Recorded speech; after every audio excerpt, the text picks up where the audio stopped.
여러분 한 주간도 수고 많으셨습니다. 우리 서로 반갑게 한번 인사하겠습니다. 수고하셨습니다. 수고하셨습니다. 한 번 더 인사할까요? 주님 우리와 함께 하십니다. 주님 우리와 함께 하십니다. 네, 여러분 가정 위에 정말 하나님의 넘치는 은혜와 평강이 깃들기를 축복합니다. 특별히 오늘 어버이 주일을 맞아서 우리가 하나님 앞에 예배로 영광 돌리고 있는데요. 여러분 아마 개인적으로 가족 단톡방이 다 있으시죠? 가족 단톡방. 아마 기술이 발달하면서 옛날보다는 훨씬 더 여러분 단톡방이라든지 또는 SNS라든지 영상 통화라든지 이런 걸 통해서 정말 여러분 가족들을 잘 챙기고 대부분 또 인사도 서로 나누고 또 맛있는 음식이 있으면 어디가 맛있다더라 이렇게 보내기도 하고 또 좋은 말이나 말씀이 있으면 또 서로 나누기도 하고 유튜브 링크도 서로 공유하는 그러한 아마 가족 단톡방이 있을 겁니다. 그런데 여러분 이런 생각을 한번 해보신 적이 있습니까? 기술이 발달해서 단톡방이 생긴 뒤로 정말 가족은 정말 더 가까워졌을까? 아니면 더 멀어졌을까? 오늘날 우리는 인류 역사상에 기술적으로 가장 잘 연결된 시대에 살고 있습니다. 언제든지 문자를 보내고 또 얼굴을 보면서 영상을 통화할 수 있는 그런 시대에 살고 있습니다. 저도 옛날 영국 시절에 유학할 때에 가족들과 통화할 수 있는 방법은 그 추운 데는 밖에 나가서 동전 카드를 써서 돈 떨어지는 소리를 들으면서 한국에 연결해서 집사람하고 통화하고 딸님이 이런 소리 몇 번 듣는 게 유일한 낙이었는데 지금 뭐 영상 통화를 하면서도 어디든 다 연결이 될 수 있는 시대가 됐습니다. 그런데 역설적으로 가족 간의 진실한 대화는 점점 줄어들고 있지는 않은가 하는 것이죠. 여러분 같은 식탁에 앉아 있지만 각자의 세계가 있습니다. 자기가 좋아하는 세계, 바로 손안에 든 유튜브, 손안에 든 SNS, 손안에 든 개인 퍼스널 컴퓨터가 있습니다. 그래서 옛날보다는 더 많은 사람들이 자신이 식사를 하면서도 같은 식탁에 앉아 있으면서도 각자가 들여다보는 핸드폰이 요즘 보는 것이 그렇게 어렵지 않습니다. 몸은 곁에 있는데 마음은 저 멀리 가 있습니다. 행복한 가정을 꿈꾸지만 현실의 가정은 생각보다 훨씬 외로울 수 있고 또 건조할 수 있다는 사실을 우리는 공감할 수 있을 겁니다. 근데 왜 그럴까요? 여기는 이유가 있습니다. 행복한 가정에서 자란 사람은요, 행복을 물려주기가 쉬울까요? 어려울까요? 참 쉽습니다. 그러나 반대로 상처 속에 자란 사람은 그 아픔이 어느 날 내 가정에서 그대로 반복되고 있는 그런 상황을 보면서 여러분 많이 힘들어합니다. 좋은 부모가 되고 싶은 마음은 굴뚝 같지만 사실 사람은 내가 받은 것만 줄 수 있기 때문에 그렇습니다. 여러분 저도 많이 노력을 합니다. 충분히 사랑받지 못한 사람은 충분한 사랑을 흘려보내는 것이 참 어렵습니다. 전 개인적인 이야기이지만 저도 노력을 많이 하고 있지만 현실의 벽에 부딪힐 때가 정말 많습니다. 어떤 케이스 바이 케이스로 이런 상황에서는 이렇게 대처할 수 있고 이런 상황에서는 이렇게 넘어갈 수도 있는 것을 어떻게 풀어야 될지 잘 모르고 꿀머리 바구니처럼 가만히 있다가 오해를 사기도 하고 그러면서 여러분 가슴 아프게 현실의 벽에서 부딪힐 때가 있는 것을 보게 됩니다. 자, 그렇다면 어떻게 우리가 이 아픈 악순환을 끊고 진정한 행복을 일궈낼 수 있을까요? 여러분 세상은 수많은 해답을 내놓죠. 그래서 자녀의 양육의 강연이라든지 제가 영국에 스웨덴에 있을 때 잘 몰랐는데 한국에 돌아보니까 김창옥 씨라고 여러분 아시죠? 상당히 많이 강연을 하고 있고 그 다음에 보니까 의정부에도 가다 보니까 광고를 지금도 하고 있더라고요. 그분이 인생 상담을 참 잘하시는 것 같다는 생각이 드는데 여러분 그렇게 부부 대화법 워크숍이라든지 심리 상담 프로그램 같은 것이 여러분 요즘에 많이 도입되고 있습니다. 물론 도움은 됩니다. 하지만 그것이 우리에게 바른 것을 다 전해주지는 못하는 것을 압니다. 그렇다면 성경은 우리에게 무엇을 가르치고 있는가? 오늘 사도 바울은 오늘 본문에서 전혀 다른 차원의 해답을 우리에게 선포하고 있습니다. 여러분, 그것은 단순한 기술적인 문제나 방법론이 아니라 아주 본질적인 이야기를 하고 있습니다. 그것은 뭐냐면 바로 관계의 뿌리를 바꾸는 겁니다. 무엇을 바꾼다고요? 관계의 뿌리. 여러분, 행복한 가정은 저절로 완성되지 않습니다. 오늘 정말 저희들이 주 안에서 날마다 세워갈 때에만 우리가 올 한 해의 표가 뭡니까? 가정을 건축하라.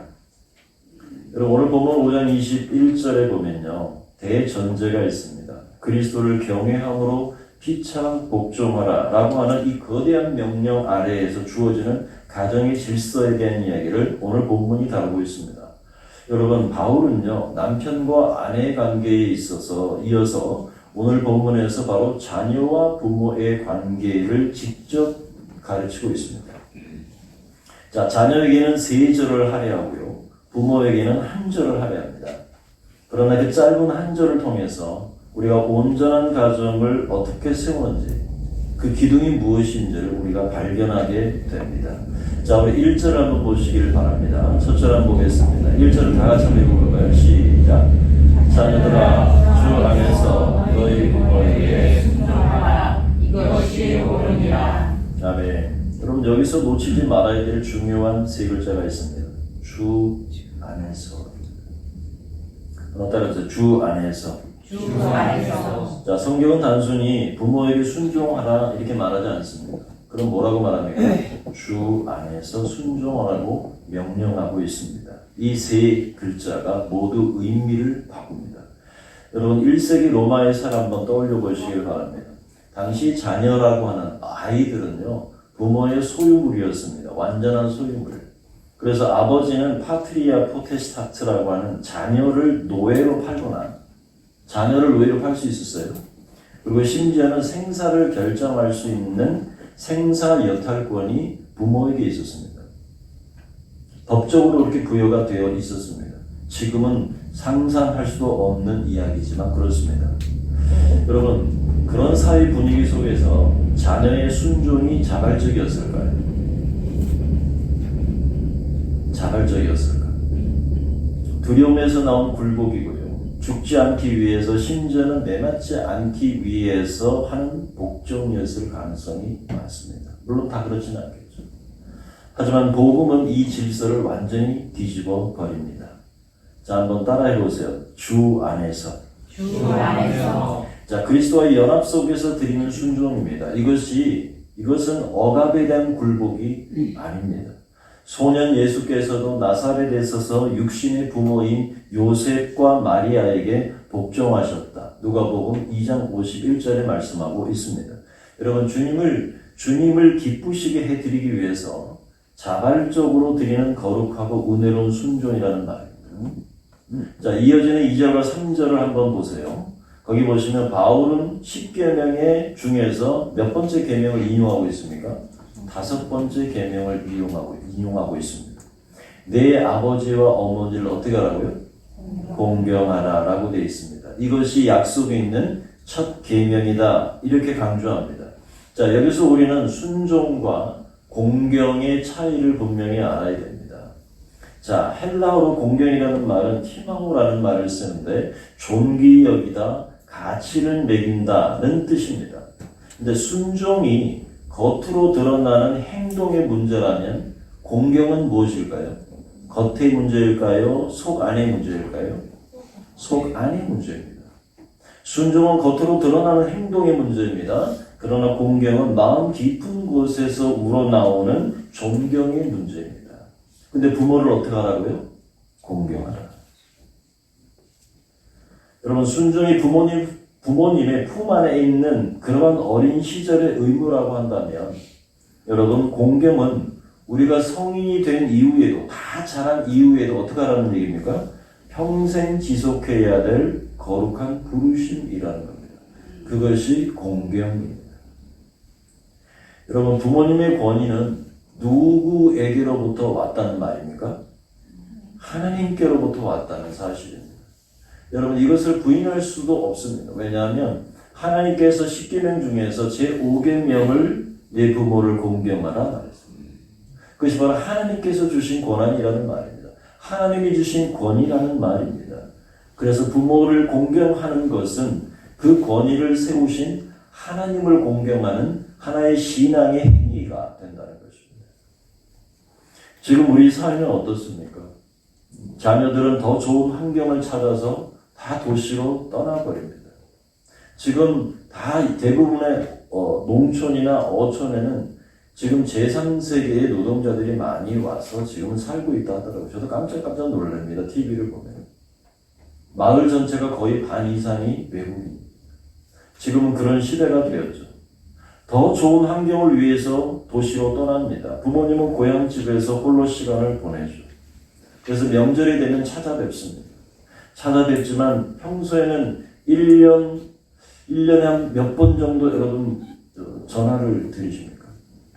머리 떨어져 있기 때문에. 자, 1년에 10번 이상을 한다. 손 들어보세요. 20번 이상을 한다. 30번 이상을 한다. 야, 우리 교회는 걱정할 게 없네요. 우리 교회는 말고 쭉 쫓겨가면 1년에 걸쳐도 몇 번 전화를 못 드리는 경우가 상당히 많습니다. 여러분 카카오톡 이모티콘 하나 보내는 것으로 내 도리를 다했다 이렇게 생각하면 될까요? 안 될까요? 안 됩니다. 안 됩니다. 여러분 우리 주변에는요 자녀들은 다 잘 사는데 정작 본인은 하루 종일 TV 앞에 앉아가지고 혼자 계시는 어른들이 참 많습니다. 지금은 예전보다 많이 달라진 것 같아요. 그렇지만 그럼에도 불구하고 어르신들이 홀로 계신 분들이 상당히 많습니다. 전화를 하고 싶어도 어떻게 생각하냐면 분명히 바쁠 텐데 방해될까봐 망설이다가 전화도 못합니다. 그러면 부모가 전화를 해야 될까요? 자녀가 전화를 해야 될까요? 당연히 자녀가 전화를 해야 됩니다.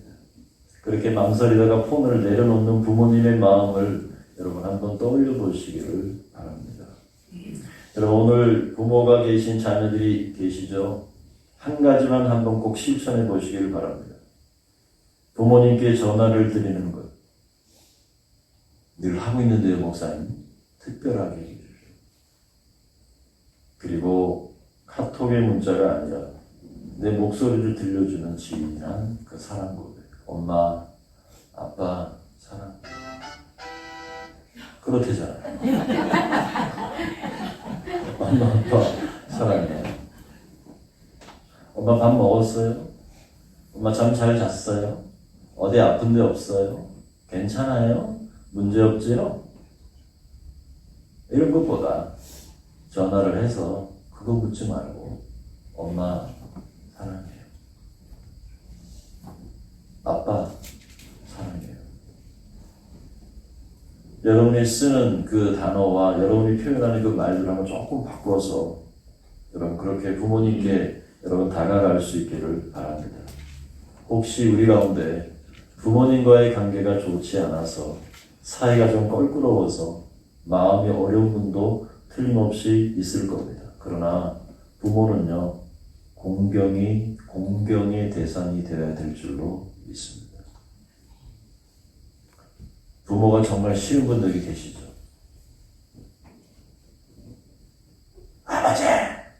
아버지가 나에게 준 게 뭐예요? 엄마가 나에게 준 게 뭐예요? 여기서 많이 듣던 그 이야기죠. 여러분, 부모도 자랄 때 어쩔 수 없는 상황에서 자란 사실을 여러분 기억하셔야 돼요. 그게 부모로서는 최소한의 삶을 사는 겁니다. 그런 어떤 조건을 따라서 부모를 공경하는 게 아니라 부모는 그냥 부모 자체로 공경의 대상입니다. 그것이 하나님께서 우리에게 명령하신 법입니다. 여러분 부모를 공경하는 것 내게 주신 것 없고 내게 물려준 것 없고 심지어는 내게 빚더미를 잔뜩 안겨주고 떠난 부모라 할지라도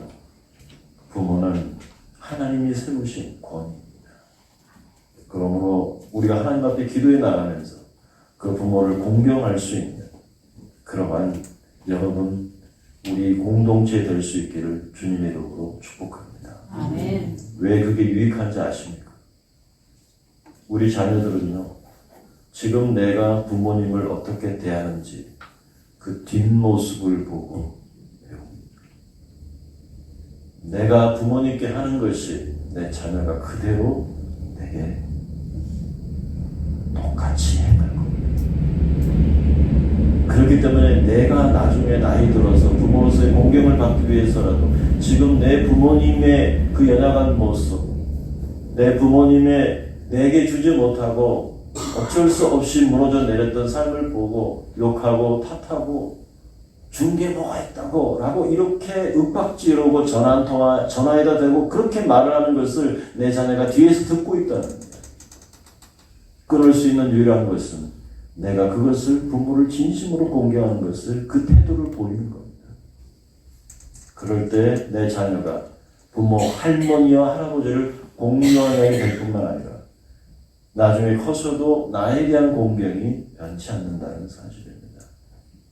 여러분 이 법칙을 여러분 마음속에 늘 새기면서 부모에 대한 진실한 순종뿐만 아니라 공경하는 마음을 갖출 수 있기를 주님의 이름으로 축복합니다. 자, 두 번째로 보면 4절의 전반부를 보면요. 자녀에게 순종을 요구한 바울은 곧바로 아버지를 향해 더 준엄한 명령을 내립니다. 또 뭐라 그럽니까? 또 아비들아 너희 자녀를 어떻게 하라고요? 노엽게 하지 말고 그랬습니다. 당시 로마 아버지들의 무시무시한 권력을 생각할 때 이 선언은 그야말로 혁명적이었습니다. 복음은 폭력적인 가부장 문화를 허물고 자녀를 인격적으로 돌보는 희생적 아버지상을 제시합니다. 여러분 성경 신약 성경 중에서도 빌레몬 성경이 바로 그것입니다. 파격적이고 당시 사회에 팽배했던 노예제도를 합법화된 노예제도를 정면으로 거부하는 겁니다. 지금 이 단어가 아비들아 너희 자녀를 노엽게 하지 말라라고 하는 것도 사실은 희생적인 아버지상 그 시대에는 받아들이기 너무나도 어려웠던 말입니다. 여기서 노엽게 하다라고 하는 말은 헬라어로 파르기조라는 말입니다. 이 말은 뭐냐면 한 번, 두 번 그냥 단순하게 화를 돋우는 것이 아닙니다. 우리 부모님들 한번 생각해 보세요. 자녀를 키울 때 반복적인 상처 그리고 억압을 통해서 자녀 마음속에 뭐가 생기냐면 불신이 생깁니다. 그리고 서서히 반항의 마음이 생기기 시작합니다. 그것이 쌓이고 쌓이다 보면 부모님을 향한 거부하는 마음이 들기 시작합니다. 그게 반항적인 태도죠. 결국 자녀는 영혼의 문을 닫아버리고 격분하게 만드는 그것을 오늘 여기서 의미하는 겁니다. 그게 노엽게 하다는 말입니다. 한두 번은 그럴 수 있죠. 정말 마음에 안 들고 내가 때로는 마음 컨트롤을 못해서 자녀들에게 한두 번은 그럴 수 있죠. 그러나 이제 지속적으로 반복될 때 그것을 노엽게 한다는 말입니다. 여러분 반복적인 상처 억압을 통해서 자녀의 마음속에 불신과 반항의 불씨를 깊이 심어놓는 겁니다. 그러면 결국은 자녀들은 부모에 대해서 마음을 닫게 된다는 것이죠. 자, 우리 부모들은 어떤 방식으로 자녀들을 노엽게 할까요? 잘 알려진 게 뭡니까? 그냥 비교입니다, 비교. 가장 흔한 게 비교죠. 옆집 누구는 수학 몇 점 맞았는데, 옆집 누구는 영어를 몇 점 맞았는데, 너는 왜 그 모양이냐? 라고 얘기하죠. 왜 그 모양이긴요? 어르신들의 머리를 닮아서 그렇지. 형제와 비교합니다. 그리고 이웃과 비교합니다. 학원을 4개씩 다니면서 나는 너를 위해 최선을 다했다고 말합니다. 하지만 그 이면에는 뭐냐면 너는 지금 이대로는 부족해. 내 기준에 맞춰야만 사랑을 받을 수 있어. 라고 암묵적인 그런 메시지를 자녀들에게 주문합니다. 통제와 과잉보호도 자녀를 노엽게 하죠. 너는 나처럼 살지 말라. 그리고 뭐라고 하니까 너는 꼭 의사가 돼야 돼. 저희 아버지가 그러셨어요. 저희 아버지가 이만큼 좀 취하시면 본인은 내가 이렇게 살아도 너는 판검사가 돼야 돼. 맨날 이러셨어요.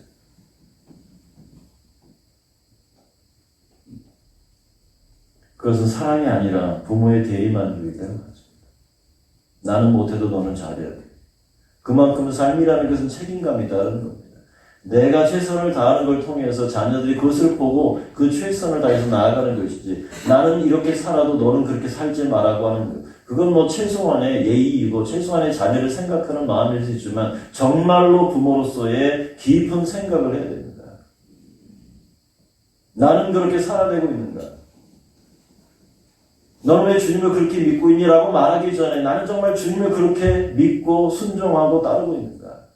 그렇게 될 때에만 그 말이 파워가 있는 거예요. 아이들은 본능적으로 느끼죠. 부모가 나를 온전한 인격체로 받아두는지 아니면 조건부로 사랑하는지를 분명히 알게 됩니다. 여러분, 자녀는 부모의 소유물이 아닙니다. 그래서 하나님께서 우리에게 맡겨주신 귀한 생명이죠. 지난번 여러분 부모 세미나에서 이희범 교수님께서 우리에게 가르쳐준 귀한 말씀이 있어요. 그죠? 자녀들은 뭐라고요? 손님. 그것도 여기 자녀된 분들도 내가 손님이니까 막 해야지라고 생각하면 그것도 착각입니다. 손님 같은 마음을 가지고 대하는 게 부모의 역할이라는 겁니다. 여러분, 내 뜻대로 자녀를 빚어내는 것이 아니라 하나님의 뜻 안에서 자녀가 자신답게 꽃피울 수 있도록 곁에서 도와주는 것. 그렇게 하고 계시죠?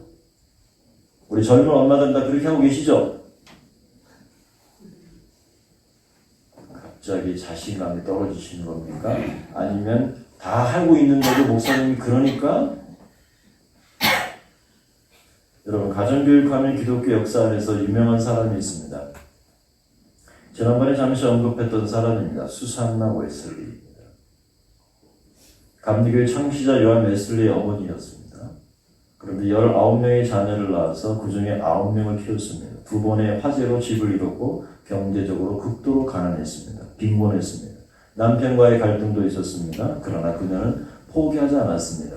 환경이 완벽해지기를 바라는 것이 아니라 수산나는 매주 각 자녀를 위해서 따로 1시간씩을 내어서 1대1로 신앙을 나누고 1대1로 자녀들을 가르쳤다는 겁니다.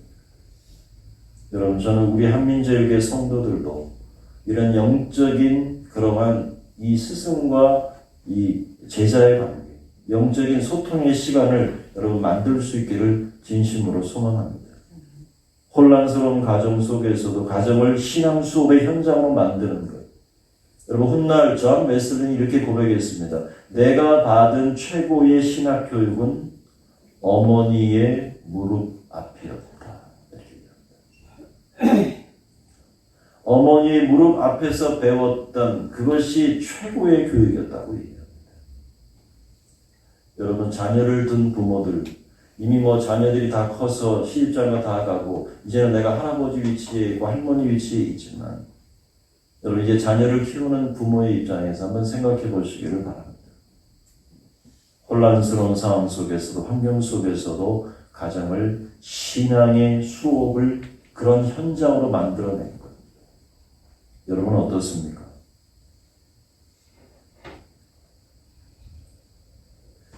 제가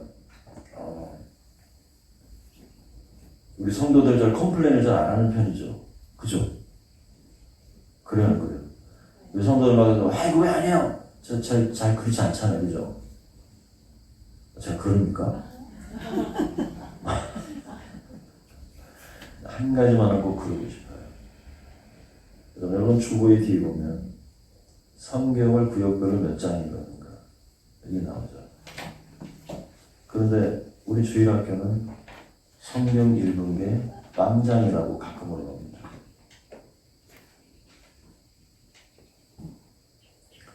저는 자신 있게 말할 수 있습니다. 우리 아이들을 바르게 키우는 방법은요, 말씀 앞으로 데려오는 거예요. 제가 말씀드렸죠. 인간의 양심은 무엇을 담아내느냐, 무엇으로 교육되어지느냐가 그 양심이 형성이 되는 것이고, 그 양심이 이성적 판단과 감성과 행동을 하게 만드는 겁니다. 양심이 제대로 말씀으로 채워지지 않으면 성경은 그것을 뭐라고 말하냐면 선한 양심이 아니라고 얘기해요. 선한 양심은 바르게 판단할 수 있는 이성적 근거를 줘요. 그러니까 말씀이 참 진리가 되는 것이기 때문에 우리 어린이들에게 어릴 때부터 말씀을 제대로 가르치지 않으면, 말씀을 읽히지 않으면 그것을 유튜브나 게임이나 이런 데 아이들을 여러분 그것에 뺏겨버리면 그 아이들의 생각과 양심을 구축하는데 하나님 앞으로 하나님이 기뻐하는 양심으로 세워지는 것이 아니라 세속적 가치관과 세속에 물들어서 그것이 나중에 이성적 판단과 행동으로 옮길 때에 비틀리고 삐뚤어진다는 거예요. 그래서 우리는 무엇보다도 아이들에게 이거 하는 만큼 말씀을 가르쳐야 돼요. 말씀을 읽게 만들고 말씀을 듣게 만들고 안 되면 성경 통독을 해서라도 이것을 아이들에게 말씀을 배우고 그 말씀을 들을 수 있게 해야 그 아이의 양심이 하나님 안에서 총합되는 거예요. 이걸 포기하면 안 돼요.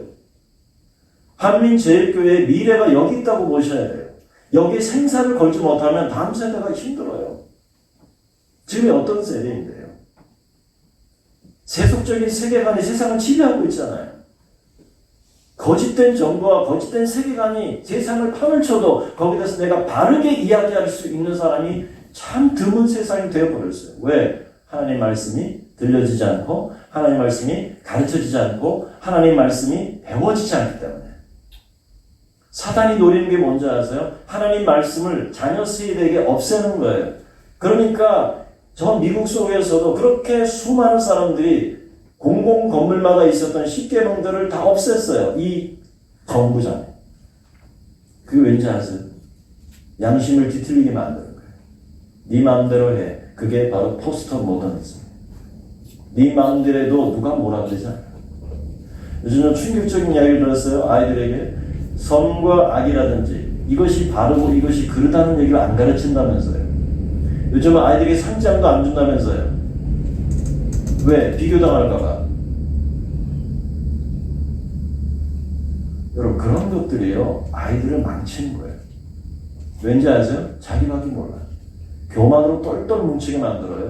자기가 뭘 잘못해도 잘못한 줄을 몰라요. 그게 왜요? 양심이 뒤틀려서 그런 거예요. 왜 양심이 뒤틀렸어요? 하나님 말씀에 안 들어가니까 양심이 뒤틀리는 거예요. 자기가 전부인 줄 알아요. 자기가 최고인 줄 알아요. 자기가 잘못해놓고 또 잘못한 줄도 몰라요. 왜? 그것이 잘못됐다고 안 가르치니까. 그래서 사랑하는 우리 성도 여러분, 이거는 포기할 수 없고 이거는 놓쳐서는 안 돼요. 하나님 말씀을 아이들에게 들리게 하고 하나님 말씀을 읽게 만드는 것에 성경 교육을 안 해도 상관없어. 하나님 말씀을 애들에게 들릴 수 있고 읽힐 수 있도록 여러분 여기에 생명을 걸어야 돼요. 그것이 다음 세대를 살리는 일입니다. 오늘 제가 본의 아니게 지금 딴 길로 가고 있어요.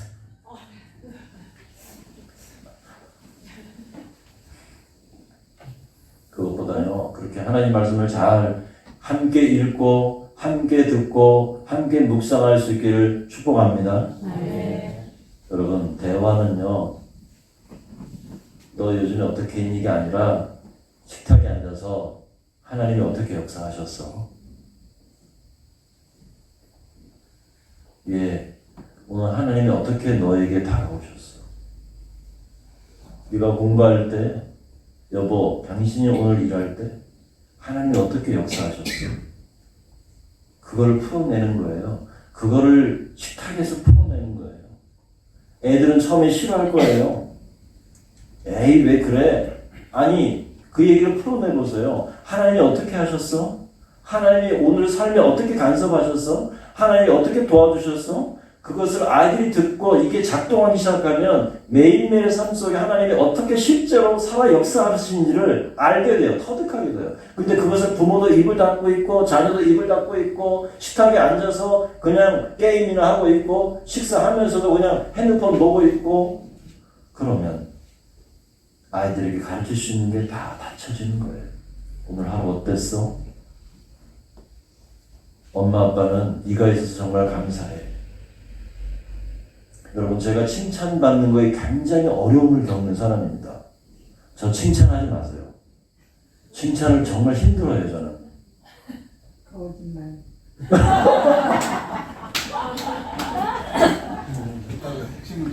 아니, 제가 어저께 우리 딸내미가 오랜만에 카드를 써가지고 읽어줬어요, 식탁 앞에서. 근데 낯간지러워서. 제가 그걸 잘 받아야 됩니다. 근데 그 이야기 속에 절절히 하나님이 어떻게 역사하시고 하나님이 어떻게 인도하시고 이것을 들을 수 있고 자녀가 알 수 있다는 것 자체가 행복이다. 머리가 다 커서 성경 교육한다 그러면 싫어해요. 그런데 일상 속에서 하나님이 어떻게 역사하셨는지, 하나님은 우리 삶에 어떻게 간섭하셨는지를 그것을 들려주고 이해시키고 아이들이 일상 속에서 그것을 체득하게 하면 그게 살아있는 신앙이 됩니다. 우리의 가정을 그렇게 만들 수 있기를 축복합니다. 우리의 가정에 하나님이 어떻게 역사하셨는지를 가르칠 수 있는 그런 가정이 될 수 있기를 주의 이름으로 축복합니다. 여러분 마지막으로 4절에 보세요. 오직 주의 교훈과 훈계로 양육하라 그랬습니다. 양육한다는 말 한번 따라해보세요. 따뜻하게 품어 기른다. 마치 어머니가 갓난아이를 품에 안고 따뜻한 젖을 먹이면서 정성스럽게 기르는 모습을 상징합니다. 여러분 자녀 교육에서 엄격한 채찍보다 먼저 있어야 될 것은 따뜻한 품입니다. 부모님들 따뜻하게 자녀들을 안아줄 수 있기를 축복합니다. 중요한 것은요, 이 모든 것 앞에 오직 주의라는 수식어가 붙는답니다. 오직 주의. 내 감정이 기준이 된다는 말이에요? 안 된다는 말이에요? 내 감정이 기준이 아니에요. 내가 하기 싫어도요, 그건 의무예요. 내가 하기 싫어도요, 그건 주님의 명령이에요. 그래서 주 안에서 주의 감정이 기준이 돼서 안 되고 세상의 성공 가치관이 기준이 되어서가 안 되고 오직 하나님의 말씀이 기준이 될 때 가능합니다. 신명기 6장 6절 7절 말씀에 이 말씀을 내 마음에 새기고 내 자녀에게 부지런히 가르치며 집에 앉을 때이든지 길을 갈 때이든지 이 말씀을 강론할 것이라. 실천하고 있으신 분? 실천하셨던 분? 할렐루야. 우리 할머니, 어머니 세대를 기억하십니까? 그 시대 많이 배울 수 없는 상황이지만 새벽이면 눈물로 기도하시고 저녁이면 머리맡에서 성경을 읽어주시던 그런 모습이에요. 여러분 우리 부모님의 기도 소리를 들으면서 신앙이 무엇인지 몸으로 배웠습니다. 그런데 우리 가정의 저는 풍경은 어떻습니까? 말씀드린 것처럼 몸은 같은 것이 되지만 마음은 서로 다른 세계에 흩어져 있는 것. 여러분 환경 속에서 자녀의 신앙이 어떻게 자랄 수 있겠습니까?